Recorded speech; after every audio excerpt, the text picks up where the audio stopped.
Hi, this is Sarah Mikesell with the Pig Site, and today we're here with Paul Kalmbach Jr. He is with Kalmbach Feeds. Thanks so much for being with us today, Paul. Thanks for having me.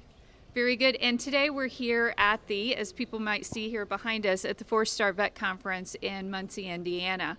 And you presented to the audience today, and I want to talk a little bit about that. But specifically, you covered a lot of ground in a short period of time, really. But let's talk a little bit about what consumers are thinking, because you presented some research to the group. Yeah, I appreciate the opportunity. I think this is a really important topic. It's something that I'm passionate about. And I shared that I think there's really 5 things that consumers are really trending on and thinking about. One is the number of options that they want. Consumers are really looking for options in their food, and they want to trend into something and trend out of something, but they're doing that intentionally more than ever before. It's not a fad as much as it is a trial or something that they're interested in or something that they're learning about.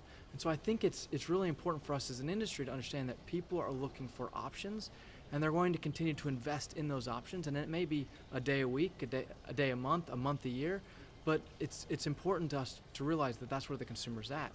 The second thing that they're really looking for is traceability. They want to know where their food comes from. They want to know who produced it, what made it. They want to know why they should trust the food that they're consuming.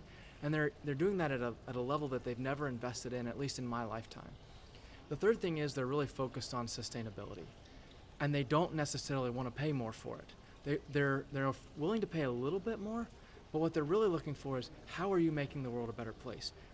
What's the waste that you're creating making this product for me? And what waste are you requiring me to produce by buying this product? And how do we march toward progress? Not necessarily a defined goal. Everybody's got a different definition of sustainability, but how do we think about making the world a better place one day at a time?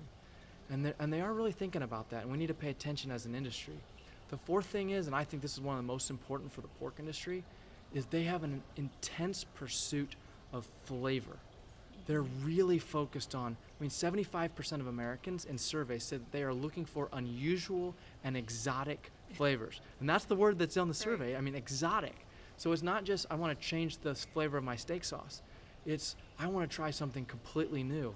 And if you look at the fastest 10 growing restaurants, none of them are producing a meat and potatoes diet. It's hot chicken, it's Hawaiian, it's seafood, it's new American salad. And so these trends, you're seeing all these trends culminate into a pursuit of flavor.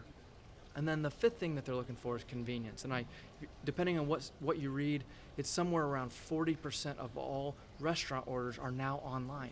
And you think about that, that is a lot of online orders for average food consumption at a restaurant. And so I just think that we need to understand that the consumer is pursuing flavor, looking for options, and looking for the most convenient way to do that. And so how do we think about that then as a pork industry, I think becomes very important. And let's talk a little bit about that, how some of these consumer trends really, shift into the pork industry. Yeah, it's a really interesting question, and I think we've got a lot of work still to do on it. But I kind of think of it as 3 most important keys for our industry. One is we have got to pursue the flavorfulness of pork. We've got to look at how do we make it more flavorful, whether that's in the genetics or in the way we're feeding them or in the way that we're producing the meat in our processing plants. Whatever it is, we got to understand that the consumer is looking for this, and we have to give them the flavor that they're looking for. Otherwise, we're going to lose the battle to other meats and other proteins and other things like that. And so if that's where the consumer's at, we have to meet them there. And then we have to educate them how to cook the pork, how to get the best flavor, how to use it, and we've got to train the next generation. My research shows that the average consumer is only cooking 1 or 2 primals in an average week. And so how do we get them into smoking ribs or into doing different things with pork loin or other ways that they can consume pork in a flavorful, enjoyable, convenient way, I think is really important. And then I've been around the pork industry my whole life. I've never met a pork producer that doesn't care about the sustainability of what they're doing. Mm-hmm. I think we just have to figure out different ways to broadcast that message, because the consumer is paying attention. Are we being good stewards of the resources that we've been given? And how do we educate them on all the things that we're doing as an industry to make a difference?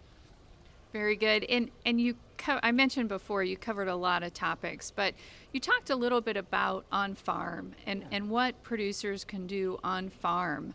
And I don't want to go too long, but hit on just a couple of those topics as well, because I think there were some real, you made people think. And you told people that up front, really, that was the kind of your objective, was really to make people think. So let's talk a little bit just about some of those on-farm options and ideas and thoughts you threw out. I would say there's probably three things that we're thinking about in our business. The first one is, how do we manage volatility? The ups and downs are going to be here. They've been here for a lot of years. They're not going to go away. So whether it's hedging or debt management or cost and efficiency, how do we think differently as a mindset on our farms that everything that we do has to help us be more efficient? Now, if you're getting paid for additional flavor, then that has to factor into it. So for what we're getting paid and what we're producing, how do we manage the volatility as carefully as we need to on farm? And the second thing is, we've got to continue to look for niches. And we all know niches are hard to find. It's not something that's, you walk around picking up off the street. And they don't last forever. Right. But how do we have a mindset as a business of continuing to look for the next niche that might create an opportunity for us to grow profit or get into another area of the business? And working with our partners in many ways is often a great way to find those niches. And then lastly, I just think that on farm, we've got to think about how we diversify potentially our business. Whether that's crop farming or getting into other areas of agriculture, or whether that's getting into rental properties. And I'm not trying to prescribe what someone might need to do, but I think that it's often helpful when you have a couple of different areas in your business to be able to diversify as those ups and downs. There's different industries have different ups and downs. And if we can make a little bit more consistency of our profitability on farm, I think that could go a long way to helping us weather the storm. Yeah, you had a visual that showed eggs in different baskets, right? And that's kind of the key point there was, don't keep all your eggs in one basket. It's a scary environment for producers to be in with that mentality, I think. Absolutely, and there's no prescription for this. Every family, every business, every farm will need to do this differently. And I think one of the things I always challenge people is, what is your competency? And oftentimes we think of that in a very narrow perspective, like I raise pigs, I'm good at that. Well, maybe the competency isn't raising pigs. Maybe the competency is, I'm really good at producing livestock, or I'm really good at managing costs, or I'm really good at hiring people.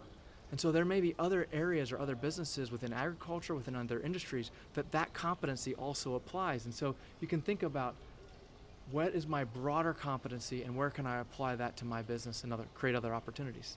Very good. Well, Paul, thank you so much for all the information. The presentation was excellent.